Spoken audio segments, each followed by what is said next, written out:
Okay, Faith, how's it going there, famo? Yeah, good man. How you doing? All good, all good. Good to see you. Yeah. Thanks for joining me. This is good. This is long overdue. This one's gonna be crazy. Yeah, I don't even know what we're talking about today, okay, Faith. What have you been up to lately?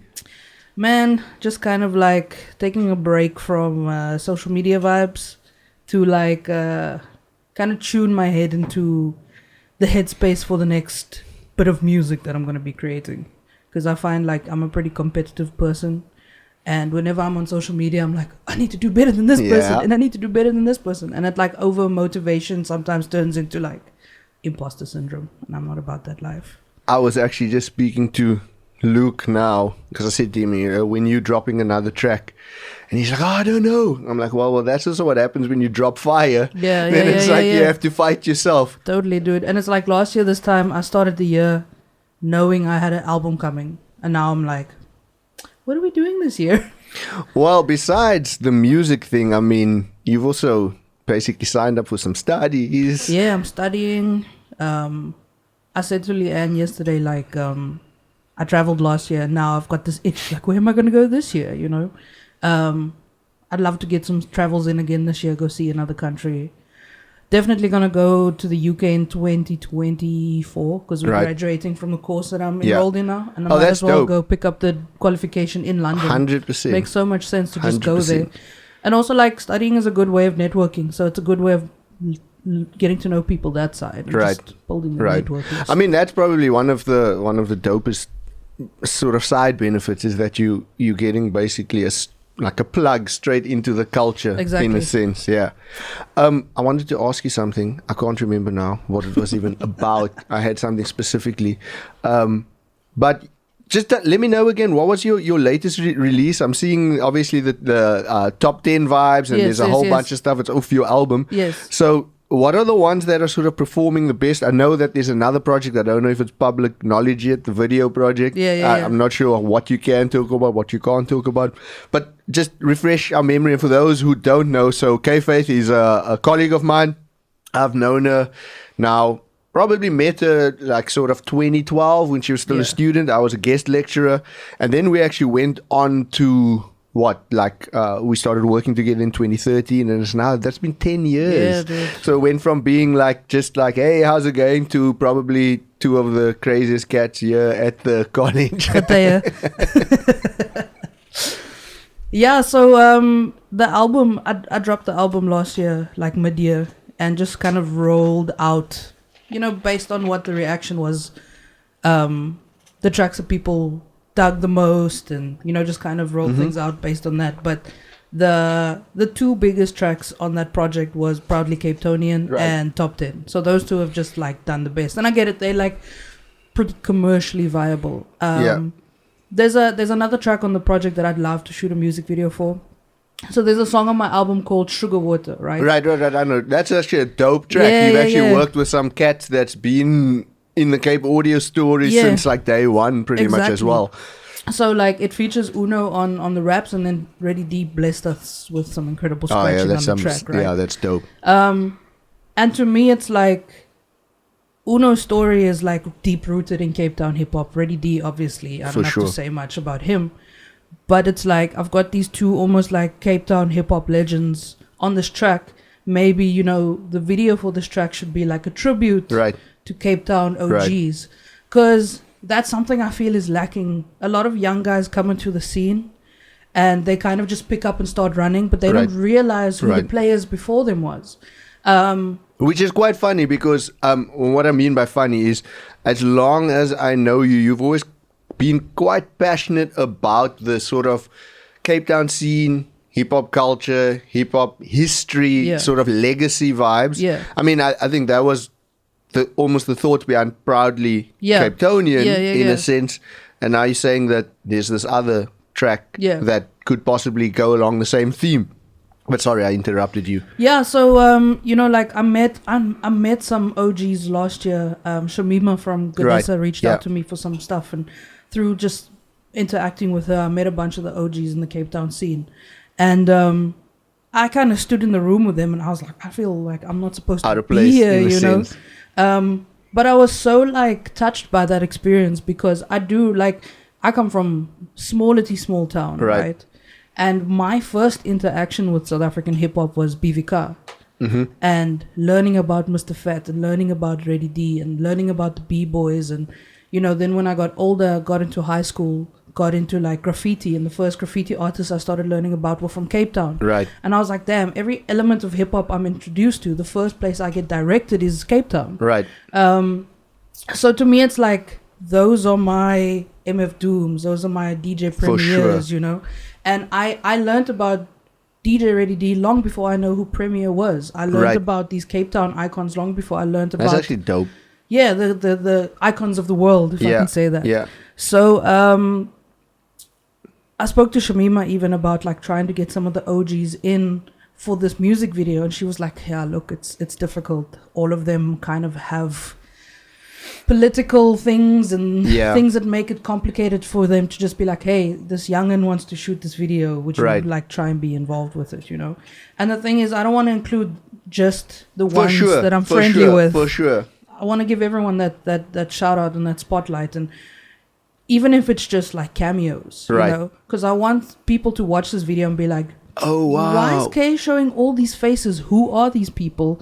And in the hopes that would stimulate a little bit of like research and care. And so I mean, I'm pretty sure that so Shamima obviously touched on something that always was kind of in my opinion, probably one of the things that held hip hop in Cape Town back quite a bit, right? And that's that like politics vibe. And it's not politics as in sort of mainstream politics. It's more like pseudo beefs between people. Like this one feels that this one got further and that one has something against this person. And there's, you know, which is the irony of it. I remember I got to know a whole lot of the OG cats through Mr. Fat show, you know, the hip hop show, because that became really the forefront of what was happening in Cape Town hip hop.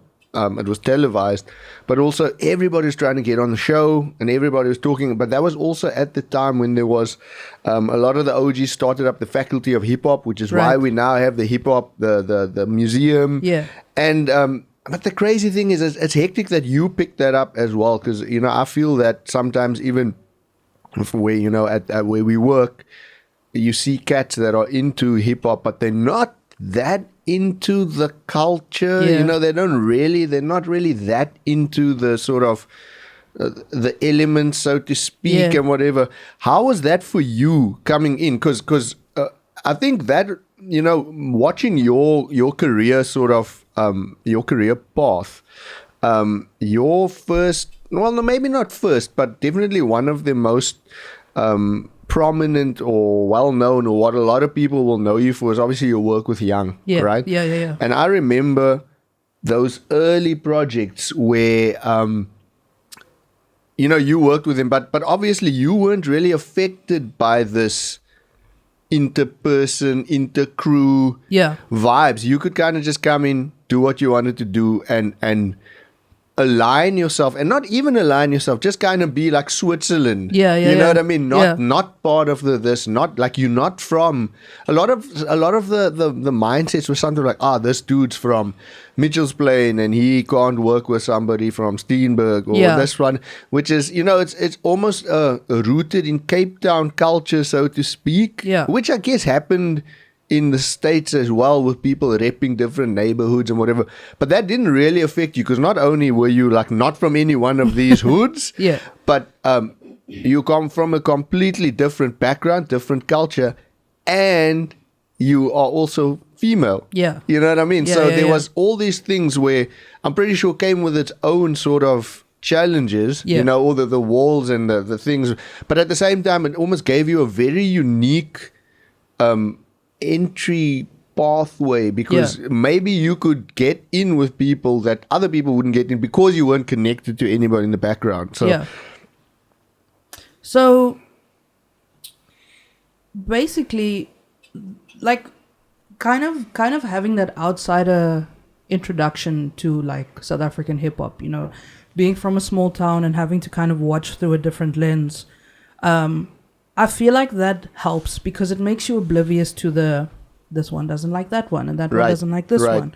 Because, like, I didn't find out about all the antics and the drama and the Yes, politics and yes, the beef until yes. like much, much later, Right.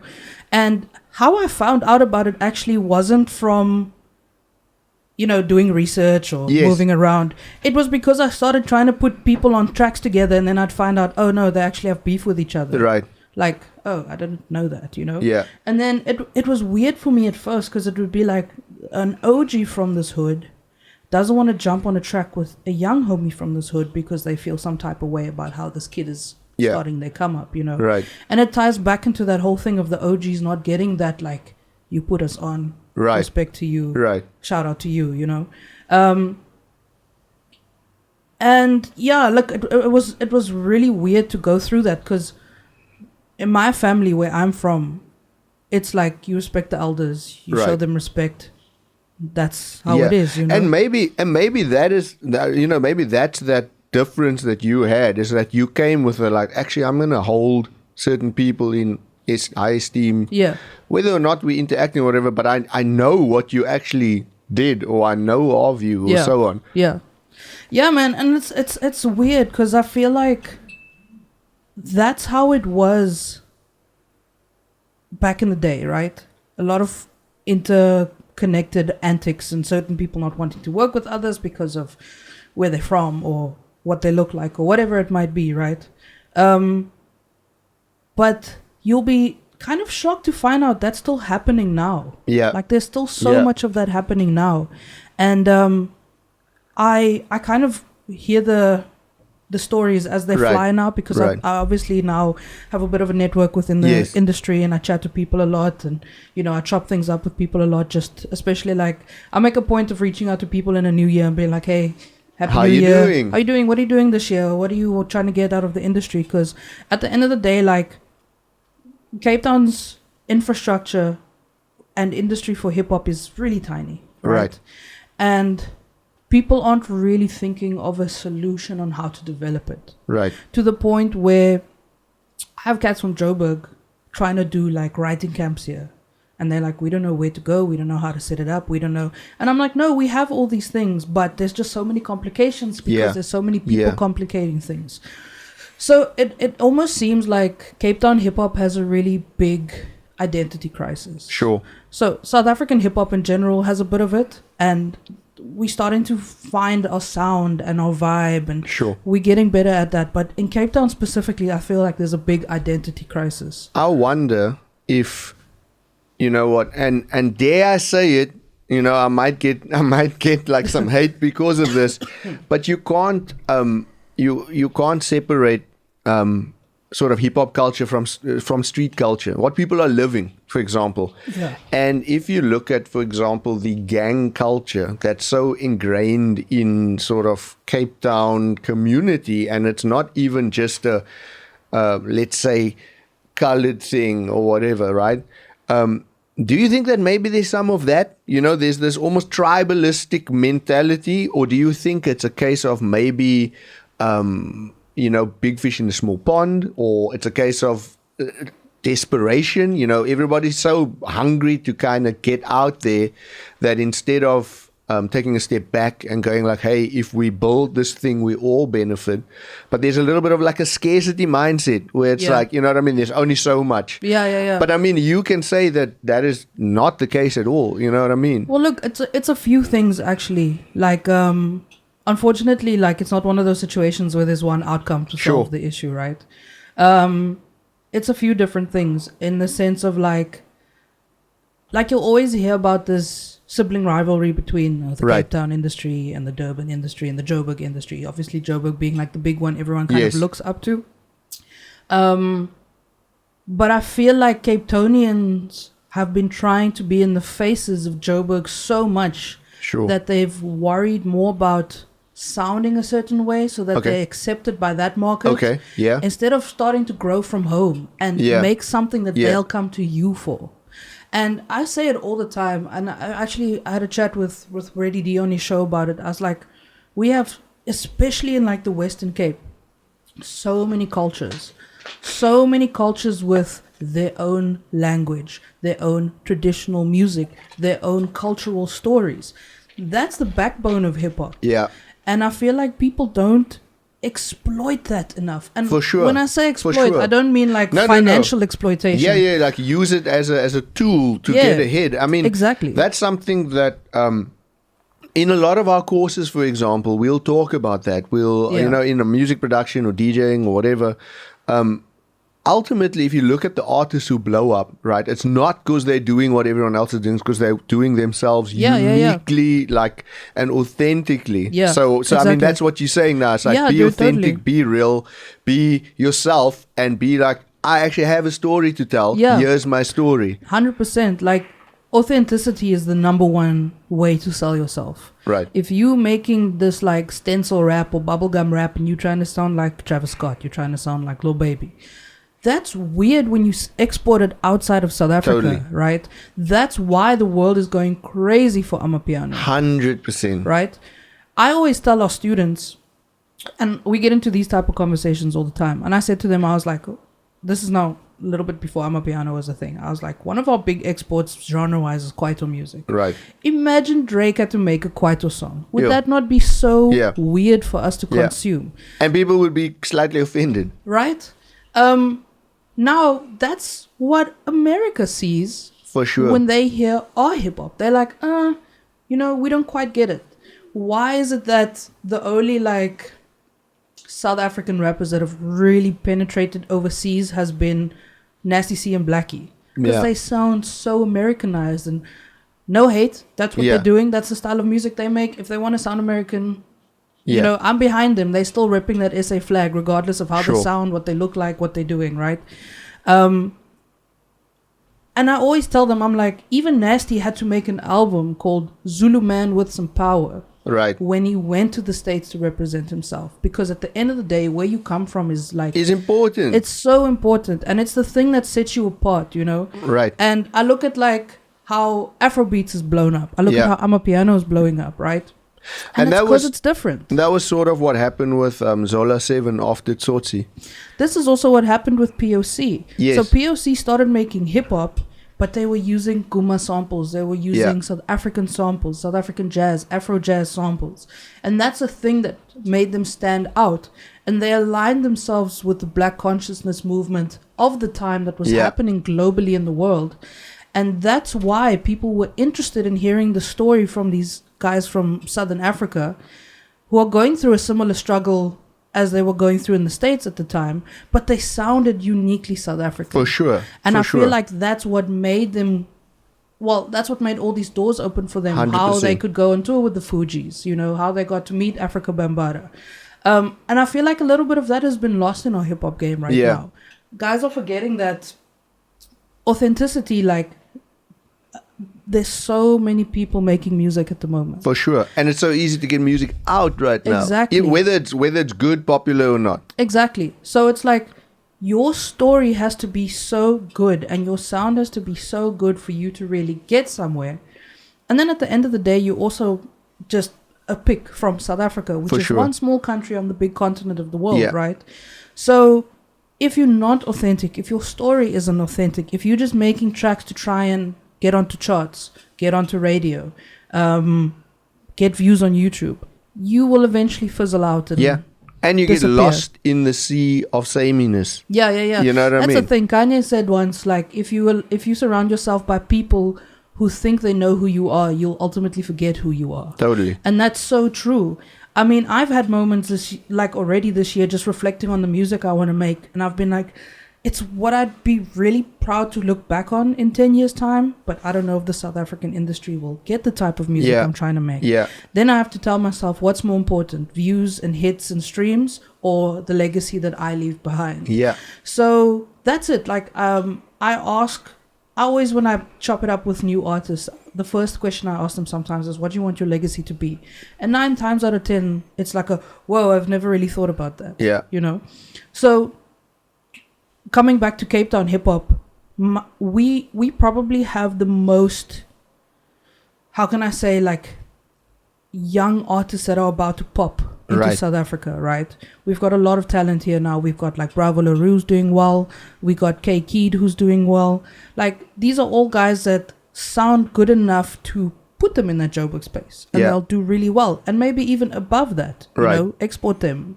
They have a sound that can compete, but because of the almost like clickiness of the city, it makes me go like, okay, once you've blown up, are you going to go to Joburg and live the lifestyle, or are you going to actually come to Cape Town and go, let's set up a studio in this area so that more kids can come and make music? You and I recently listened to those Afrikaans rappers. Yes. And it's like, man, that was fresh. Dude, they're so good. Like the mixing is horrible and the production value is terrible.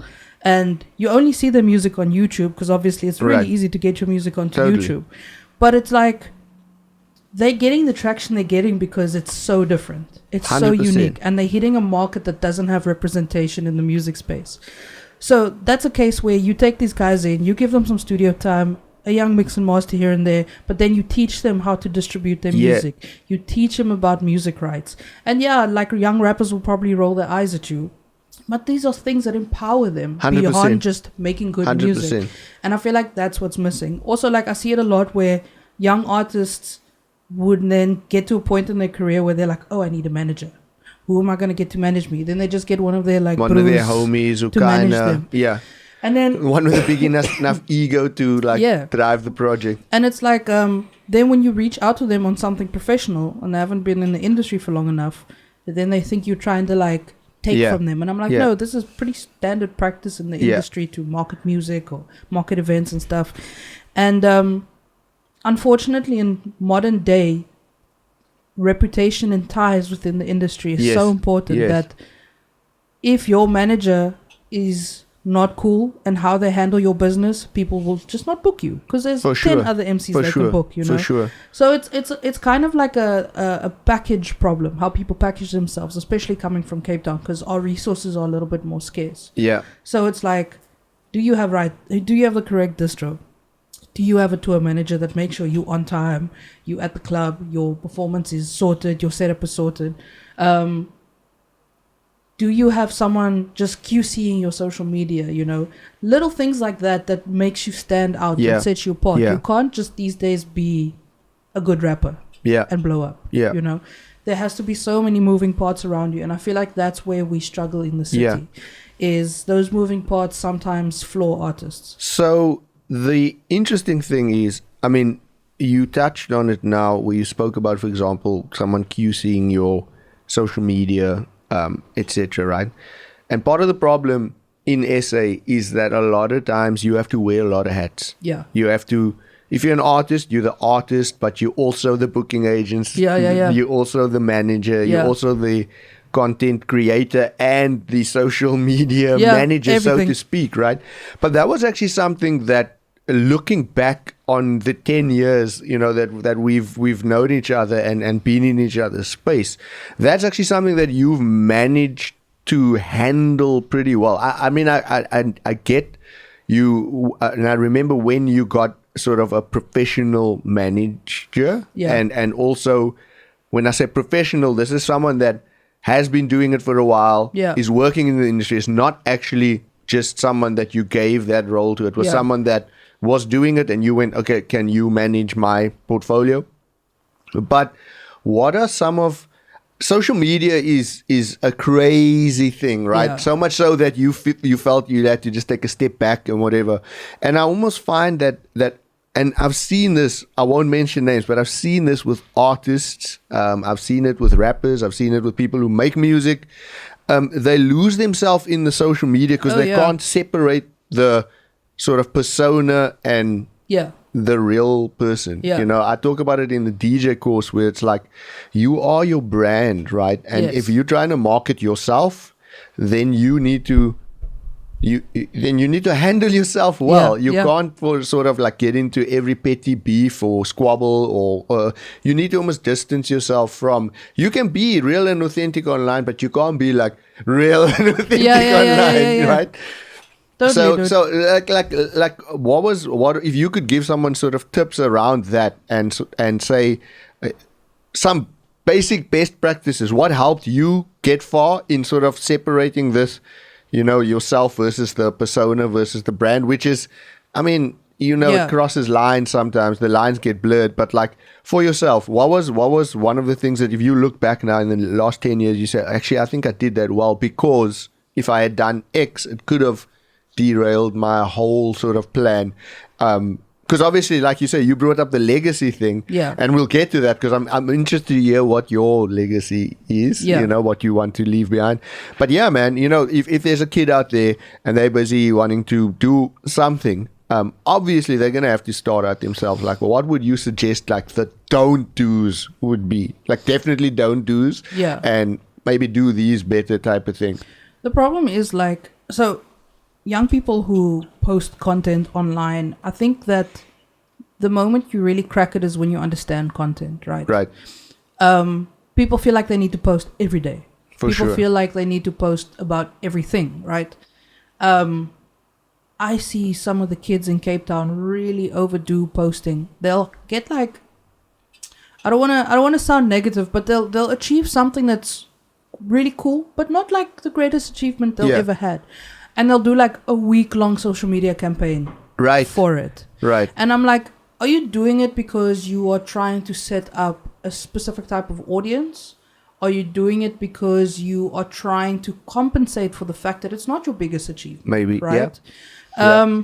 But I find myself constantly seeing this person post about this thing. And after a while, I'm like, hey, bruh, you're doing too much. It's too much now. Like, I'm happy for you. I like your post. I'll go comment. Congratulations.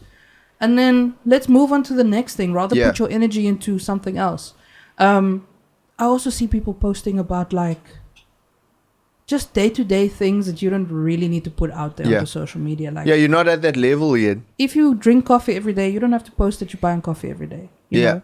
And one of the things I learned, especially now with the release of my album, is it's way more quality over quantity. Totally. I'd rather post once a month, but a post that I know my people will love and eat up and share and circulate, over posting 2 or 3 times a week and it's mediocre, right? Yeah. Because impact is way more enjoyable than just this overfeeding. And I mean, social media, I think we've come to the point now where most people, look, I can't really talk for TikTok. That's not really my vibe. Yeah.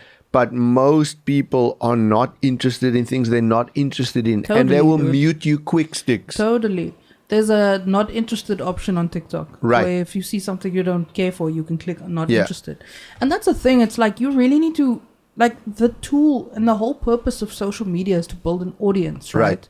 And not an audience that'll, traditionally back in the day before social media was a thing, your audience was the people who were coming to your shows and who were buying your music, right?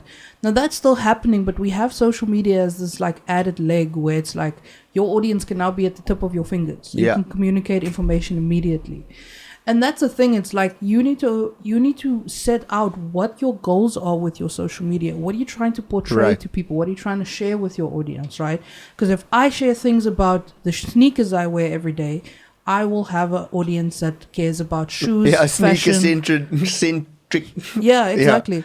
And like even recently, like I found myself, like the word is shit posting. Right. Just posting like... So that's me. Yeah. That's my vibe. So I found myself like shit posting way more about like everything except what I really do, which is making music, mixing music, that type of stuff. And I actually put a post up where I was like, okay guys, I realize I've been posting about so much lifestyle content. I'll get back to the music content like as soon as possible.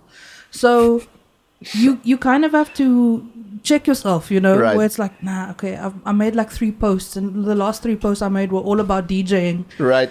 Maybe I should post only certain events now. Yeah. I've leveled up. And you also scale up your social media, So if I keep on posting pictures of me standing next to rappers, like, met this person this week, eventually people are going to be like, okay, cool, you're meeting all these people, but where's the music? Where's the product? Where's the product? Yeah. And that's the thing, like, now you can be at the receiving end of a post I make and say anything to me in that moment and log off. And whatever that reaction is, you don't have to deal with it in that moment. So people can hate on the comment, people can love the comment. You can log in and see you've started a hate trend, or you can log in and see you trending for good reasons. You know? So it's such a powerful tool, and I feel like people misuse it for the sake of like kooping gesig. 100%. There's no better way of putting it. And flex culture is like people aren't digging it anymore. Nah, you know what I mean? It's like, again, and I guess it comes back to that authenticity thing, right? It's like, look, we all wear clothes. Yes. We all drive cars. We all do whatever. But at the same time, we also live here on the like tip of Africa. You know what I mean? And South Africa may have been here, say, 20 years ago to the rest of Africa. But now if you look where South Africa is now, bruh, you know. And the thing is also like, majority of the time, there's someone out there that can do it better or has done it better. And it's like, if you're gonna do something online, like to the point where you almost have to think of social media as television these days. So if you're gonna start posting videos, it needs to be a series of something. For sure. So that part of your audience that follows you for making beats will come back every Monday and watch you make beats on Instagram. For sure. Whatever it might be, you know. And at the core of it all, like, I feel like people forget that making music is entertainment. Yeah. And you're supposed to enjoy it. And that's why diss tracks pop off, because it's entertaining. That's why having beef pops off, because it's entertaining, you know. So, unfortunately, like, sometimes if you make a song about having a cuck day, it might not go anywhere, right? But for you as an artist, like, having the kind of line out about what you want to be, what's the message you're sending with your music, what's the message you're sending with your social media, I guess the best word to explain what you should have is a strategy. Right. A lot of people don't have strategy. Like, I speak to some of these lighties at the college. Then I walk past the studio and the beats are banging. And I walk in and I'm like, what's this? No, it's a song I'm releasing in like a month. Okay, cool. What's this about? Oh yeah, the song is about like, you know, like this and that. Okay, and then after the song is released, what are you going to do? And then it's kind of like crickets. Because they've not thought further than that track. And that's it. Like, a lot of people just don't have strategy. They're just kind of like, I'm going to gooi this in there and then let's see what happens. You know? I mean, look, to be fair, that's kind of what I'm doing with this pod. But at the same time, you know, I know a lot of cool people, man. And it comes down to something you mentioned, right? About this story. Yeah. Like, everybody's got a story. So that's kind of my strategy is finding people who have cool stories. And now, I almost say tongue in cheek, I'm going to call this podcast Cool Story, bro. You know what I'm saying? But I know so many cool people with cool stories, man. Yeah. So, and like yours is one of that, like watching you come from, you know what, you might not realize it or, you know, maybe you'll look back one day and go like, oh, actually, yeah, that's true. But you were pretty like focused on what you wanted from the start, right? It may have been that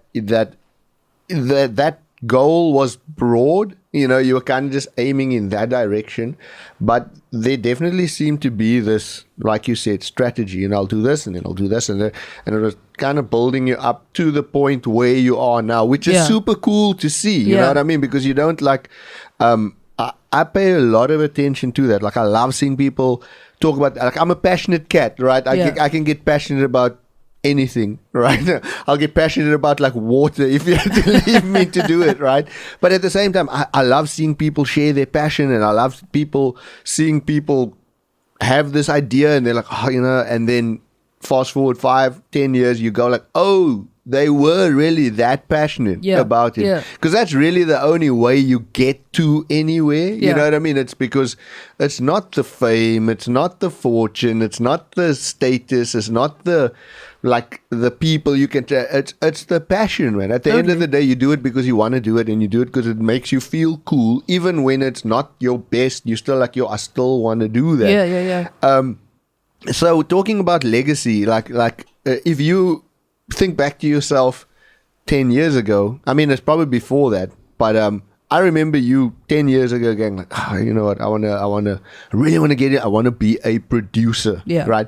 And there's a big difference, and I think people don't realize it. There's a big difference between somebody who makes beats, who composes music, who's a like when I started making music, people would refer to me as a programmer. Yes. Like you program beats, right? Because you could program Cubase and you could program Pro Tools. Versus like a producer, right? A producer is somebody that creates a product. Yes. Ultimately. Yes. That product happens to be music. Yes. Right? Or music related.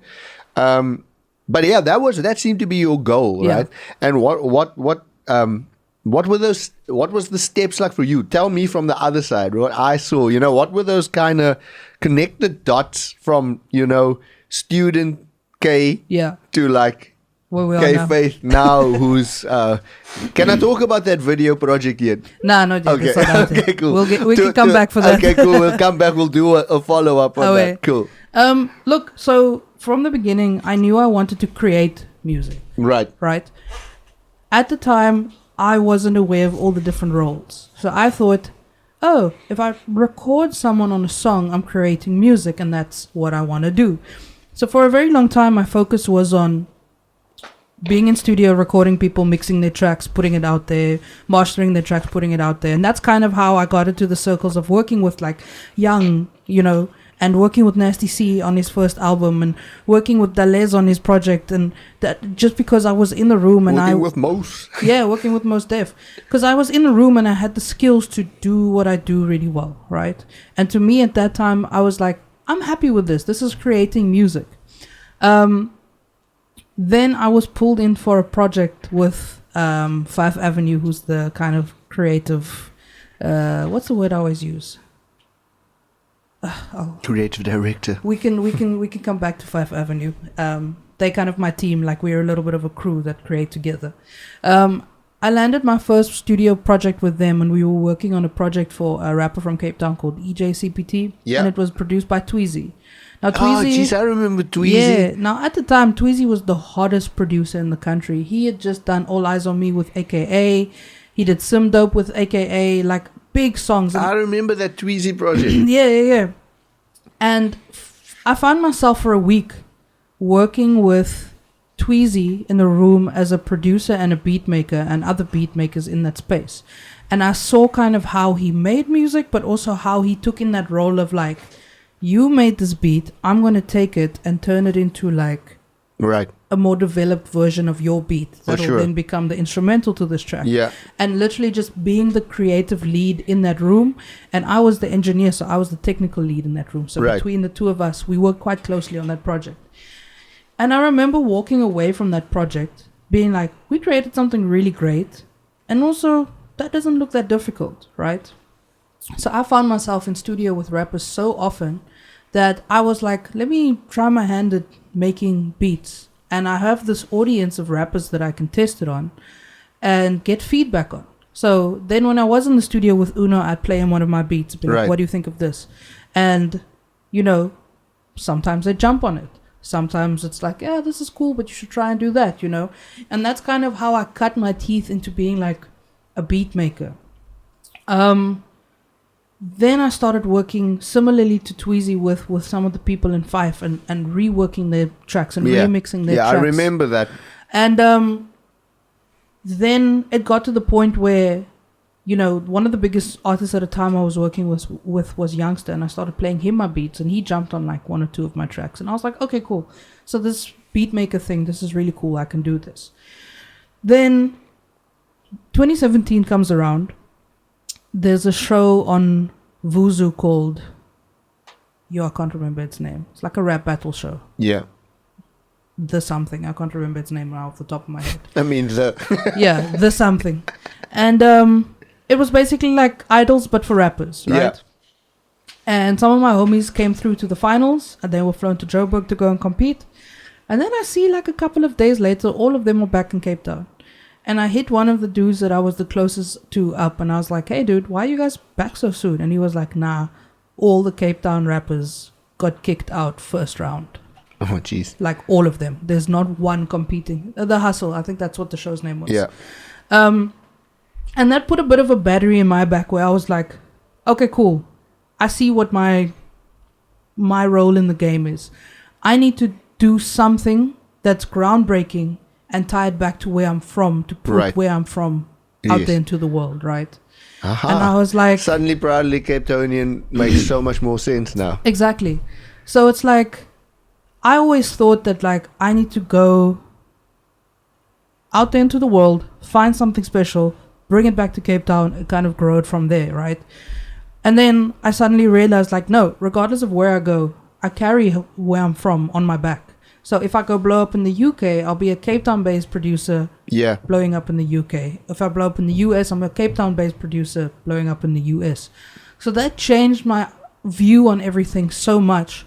And that was kind of the fire that was kind of the spark that started me producing my first EP called In Good Faith in 2017. Yeah. And for me, it was a case of like, I wanted to come out swinging. Boom, here's a project.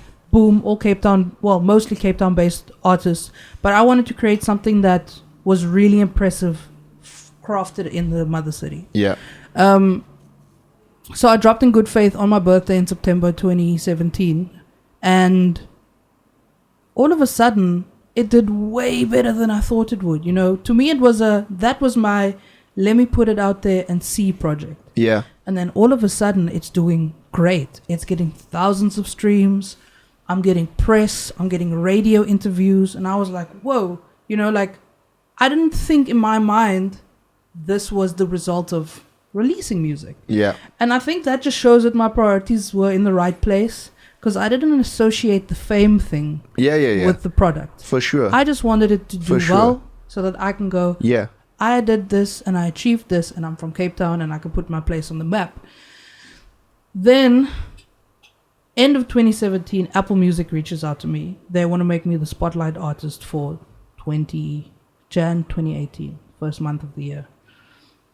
And I was like, okay, you know, at first I was like, this seems like scammy, too good to be true, but I'll send them whatever they ask me for.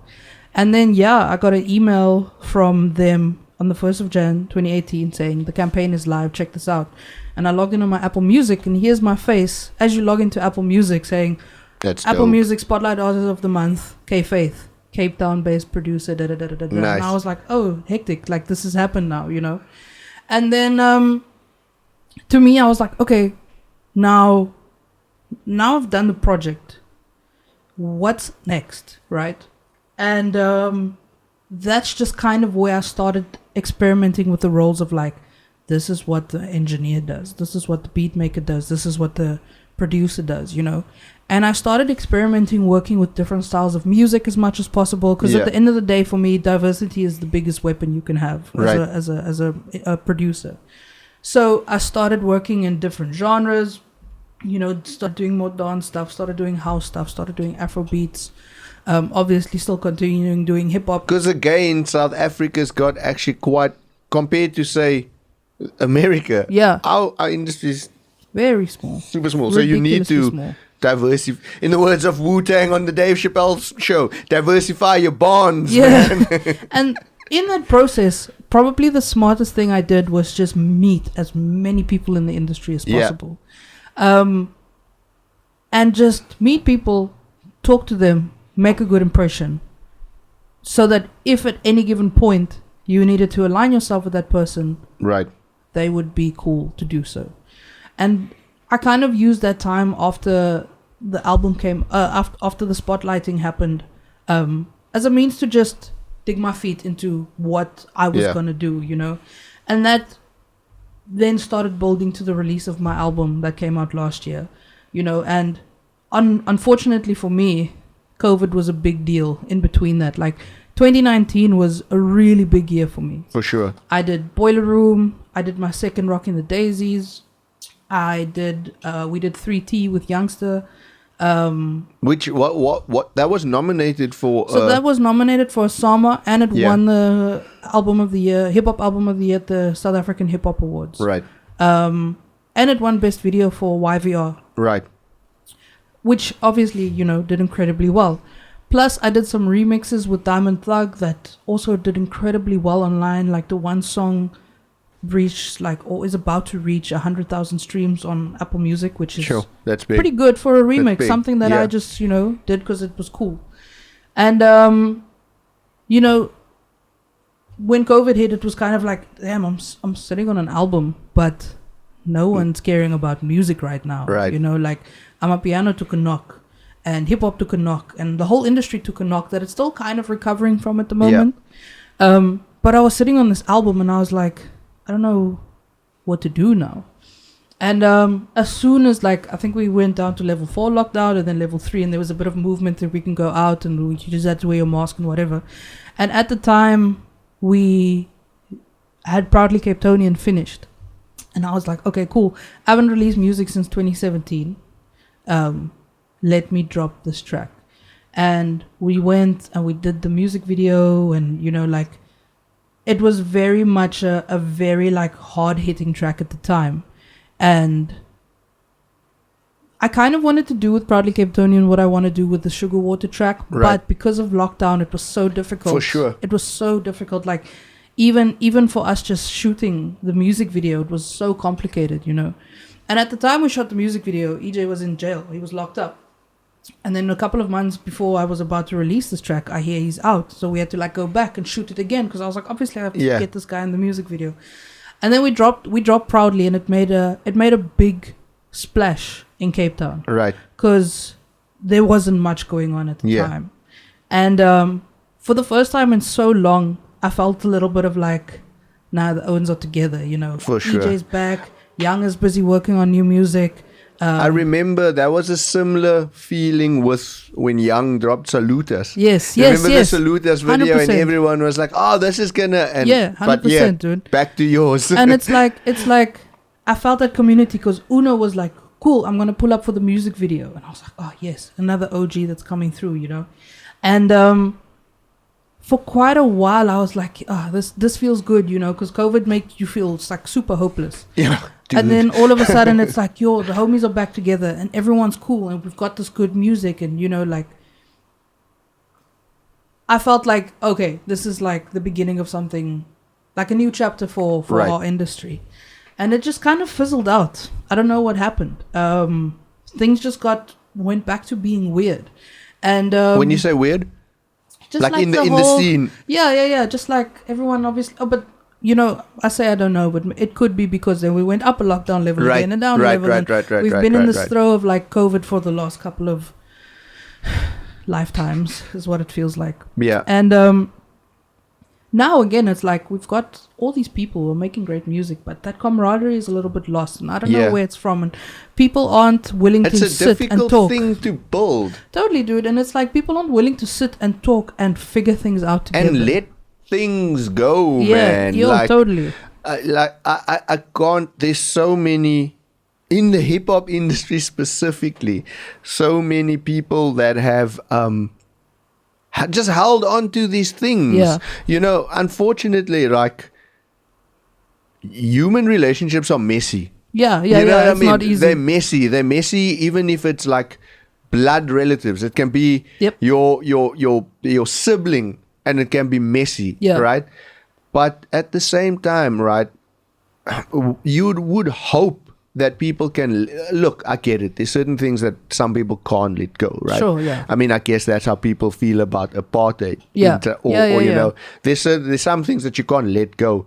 But, man, these like petty beefs, you know what I mean? And even something that you might feel is not petty, it's like... There's a bigger picture, right? There's a bigger picture in this industry, and if we can work through that, then we can be balling. And that's almost like what Joburg did well. I mean, I'm disconnected from the Joburg scene, but at one stage, that's what it seemed like. Guys would collaborate, they would work, they would put the money, the project first, and then work through the stuff. Except for, what's his name? Casper and AKA.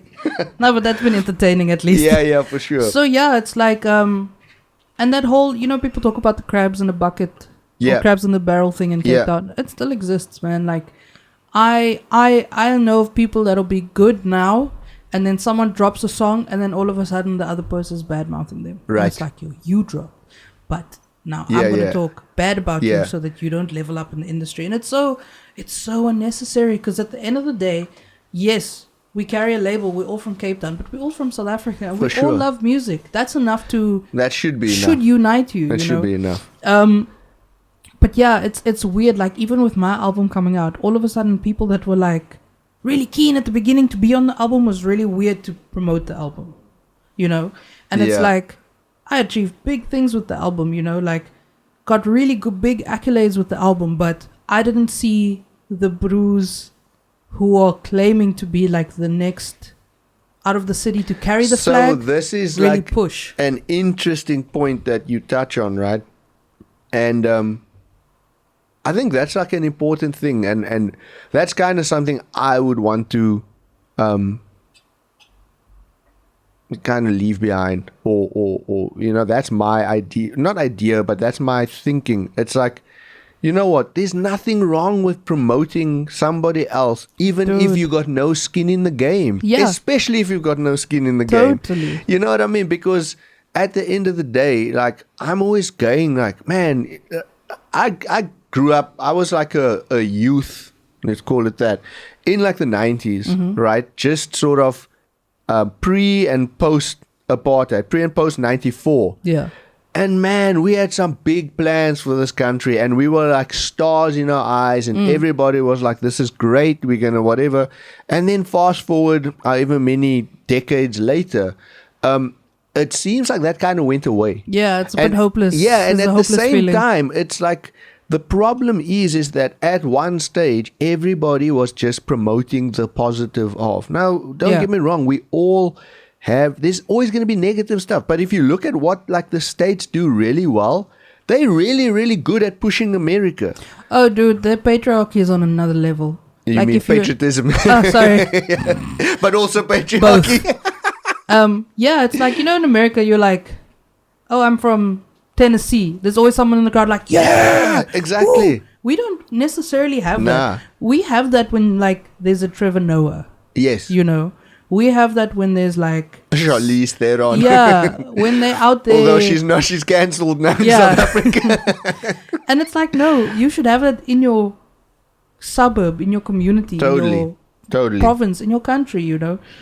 And the other thing is, and this ties back to some of the bads of social media, is, do you know how many beefs I've found out I'm in with people online? And I'm like, no, I got nothing. Someone called I me don't the know other him. day. Someone called me the other day and they're like, when are you going to squash this beef with this other young producer? And I was like, what? I don't have beef with no one. You are from my city. You are from my country. Unless you've actively been an asshole to me and like did something detrimental to my career, actively like release one of my songs without me knowing, or bite one of my songs, like something that's really intense that you shouldn't do, I don't have beef with no one in the city. And you put up you actually, the amount of people you introduced me to, cats that I've never heard of. One that comes to mind now is Heavy G. Yeah. I wouldn't have known of that homie if it wasn't for you, right? And that kid is dope. And you were like, yo, like, listen to this cat. Dude, I've heard I've got beef with so many of these young producers. And I'm like, no, I don't have, firstly, I don't really have time to beef with people. Because I'm also like a bit of an introvert. Right. So it's like, I don't hang out with people like that. Yeah. And you're not actively discussing anybody with anybody. Yo, guys, just so you know, I'm like, I spend a lot of hours and Kay's not beefing with anyone. Thank you. Yeah, no, I don't have time to beef with people like that, because for me, like, a legacy, for one part of my legacy is upliftment and development and growth. Right. And if I'm shitting on someone who's supposed to take on this flame from me, I'm just detrimenting for sure. everything I'm trying to build for myself, you know? And I say that a lot. I'm like, people ask me a lot of times, like, why do you rep being, well, two things. Why do you rep being from Cape Town so hard? And why do you rep being a female so hard? And I'm like, because at some point, I'm not going to be doing this anymore. I'm going to step out of the game. And I need to know whoever's stepping in behind me has got this. Right. Like, carrying the game, whether you carry a big part of it or a small part of it, it's heavy. It's for something that's, like, I listened to a podcast that Reddy D did with Voices of the City, and their story of how they pretty much did hip-hop in this country and the resilience and what they had to overcome, and it makes you proud to be a part of that movement, regardless whether you're a rapper, a beat maker, someone who's doing the legal papers. It's something that people had to put blood, sweat and tears into to develop up until where it is now. If you can hate on someone else who aligns themselves with that vision, it's a strange mindset. So yeah, I don't have beef with no one. I have issues with how certain people get put into certain places. Right. Mostly because I feel like it's unfair towards them. You know, For sure. You can't throw someone who's never driven into a Bugatti 100%. and go, yeah, you're racing. Good luck. You know. But at the end of the day, I will keep it to myself. And if I do feel the need to reach out, I will speak to that person with as much love and care as I can. Because I would rather want you to understand my point of view and give you the opportunity to be like, nah, okay, but you're stressing about nothing, than to be like, man, fuck this bro, fuck that bro, I don't want to, you know. It's not about that. It's about the development, and it's about upskilling people and making them understand. Like very recently, I started seeing this term executive producer being thrown around. This album was executively produced by X, Y, and Z. And then when you go, so... How much did you put in there? Yeah, in terms of the paperwork, what approach did you have? And they're like, I don't know, I just produced the whole project. And I'm like, oh, well, that means you're the producer of the project, not the executive producer. Yeah. And it's like, people seem to find terms to level up each other all the time. It's like people also have this hectic desire to have titles, man. Right. It's just like, do it.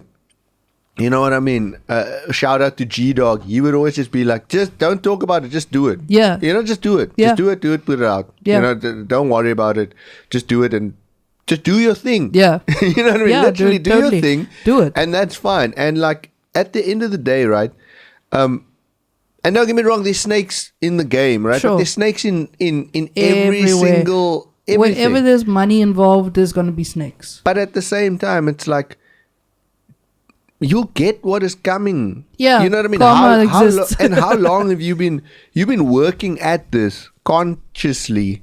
Like from what I can see, obviously I've only been 10 years in your story, but I can say that for 10 years you've been like grinding. Yeah. Right. And you mentioned that it was 2017. Yeah. When things started like picking up. Yeah. That's almost 5 years later. Yeah, and then it was another 5 years later that you find yourself where you are now. So it's like, I remember speaking to Gabby LaRue, and for those who don't know him, he's the OG. dude that, he's one of the OGs of SA music, right? And, bro, he was 20 years in the game before he blew up in the sort of mainstream. Yeah. And this is after he worked with like huge artists. Yeah. It was after Miriam Makeba that he blew up with Mendoza. Yeah. Right? 20 years in the game, Yeah. man. That's a case of, this is what I do. But I'm also, not doing it for whatever. It's actually what I do. There's a difference between what I say I do and what I do. But that's the thing. Exactly what you say there. He could tough it out for 20 years and still love what he's doing. Exactly. You know? Where I see a lot of kids go like, I've been doing this for a couple of years. I haven't had a hit yet. I might get out of the game. And I'm like, no. If you truly love it, that's not like not having a hit shouldn't be enough to deter you. I mean, it's nice to have hits. Yeah, it's cool. nice to pop off. But at the end of the day, if you're an artist, it's about the art. Dude, I always tell kids like, there's 8 billion people on planet Earth. I'm sure you have an audience out there. Right. Whether it's big, whether it's small, whatever you do, just like... And also, Tony said something the other day that resonated with me. He's like, just get ideas out. Because you need to get the bad ones out to get to the good ones. This is true. true. I was like... This is Bro, true. what a bar. I mean, if you think about it, that was what I think it was. Who was the dude? Was it Michelangelo that did the sculpture of David? Yeah. The statue. Yeah. And apparently he's apparently this is what he said. Someone asked him like how he goes about sculpting, and he was like, "No, he gets a rock." And then he just takes away the pieces, like how he did the sculpture of David thing. It's like, no, he just went to the rock and he just took away all the pieces that wasn't David. Yeah. That was like his mindset. It's like you kind of just, you got to do it, man. Yeah, like, dude. There's they're finding all these like chrome pyramids built in Egypt, and it's like those are the trials. Version 1.0, version 1.2. And then they got the nice ones, And it's like. Makes sense. That's it. Like, no one listens to their first song and they're like, that's the best I've ever done. For sure. So, oh, dude, I've listened to some of my early projects. I can play you guys my first dubstep song I ever produced. Well, we're not plugged in, but we could totally do that. We'll do it for the next time. For sure. Well, so that's the thing. We've actually been going for an hour, okay, Faith? I have a meeting in like 13 minutes. Okay, so we'll wrap this one up, but we'll come back after you've actually released that other project. Yeah. Shot for coming through. This was dope. Yeah. I mean, I feel like we only scratched the surface. Yeah, this could be a 3-4 hour conversation. Totally. But I'm gonna have you out again. I'm gonna probably drop this in the next like couple of weeks. I'll let you know. But anything coming up that you want people to keep the eye on? Well, yeah, this other project that I'll probably talk about very soon. Just me stepping into a different space in music creation. That's like the big one, but I'll still announce that hopefully very soon. And then I'm just doing some gigs at the moment. I'll probably do a couple of singles this year. I'm just kind of trying to hit a bit of a reset button after the last project. That's dope, though. So that I can like really put effort into conceptualizing the next thing and making sure that it's a dope concept that I can really run with. Cool. So, I mean, I'll put everything in the description. Check out socials. That's where you'll see what's happening. Thank you for coming out, fam. Yeah, thank you so much. It was dope. Peace.